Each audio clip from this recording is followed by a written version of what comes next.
G'day. I'm gonna keep working on this split level aquaponics system, and I've got this pipe here to run the drainage from the grow bed down to the fish tank, and it's a little bit oversized, which will actually be good. And I'll use the heat gun to heat it up a bit and squeeze it right in. Also, I'll make sure I give that a nice little scrub and clean up the ends there so there's no bits of dirt that can break the seal, so it's nice and sealed. I'll cut it to length and then heat it up and squeeze it in. I might even need to heat the nozzle, the exit tap up a little bit.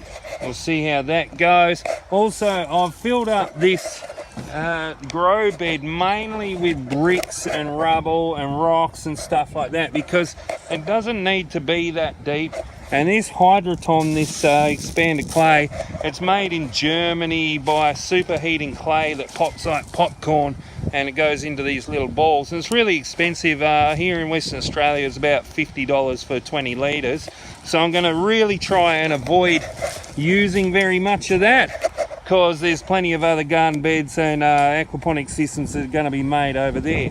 Next thing to do on top of the pipe is there's a big pile of gravel out the front there for the concrete operation, so the gravel's a lot cheaper, and I'll use that over the top of this brick and rock rubble just to get a nice level. And then I'll use the Hydroton right on top, because the Hydroton, as you can see, is very easy to poke into, so it'll be really easy to get your little seedlings and your seeds and your plants into the Hydroton, where it's very difficult to get it into the blue metal, the gravel. So that'll be a layer of blue metal on top, and then a couple of inches of Hydroton, or an inch or so, on top of the gravel, and we'll get back to you on all of that. Ripper.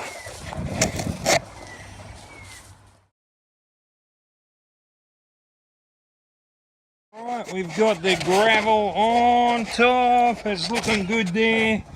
Nice layer of gravel over the top. Got an inch or 2, inch and a half.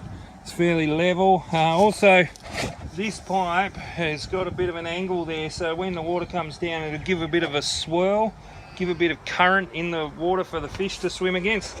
That helps make them stronger, and apparently gives them the illusion that the tank's a bit bigger than it is, so that's a good thing.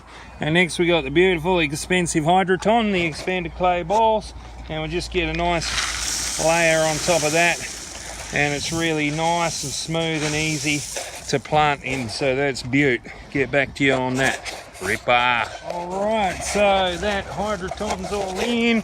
I've used this junk bar, this just piece of junk metal, it's nice and level, to level off all the Hydroton there.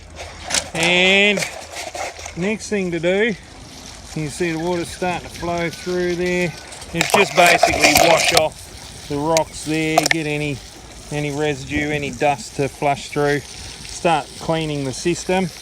And we can see, so it's got a nice little flow coming out here. That's going to give it a little bit of current to the water. And the next thing to do, just put that hose down. Alright, that's okay. The next thing to do is, it's got little sharp edges here on this cover. So I've found this chuck away junk broken part bench. It's got some nice smooth timber on it. So what I'll do is I'll take those timbers off, and I'll screw them from the inside to the edges here, and that'll make it nice and safe for all the people and kiddies, so there's no little cutting hazards. And that looks like it's just about ready to get a pumping system together. I'll look into that and start cycling the system so it starts growing its bacteria and stuff like that, and get it ready to get up and running, put some fish and plants in it. Ripper.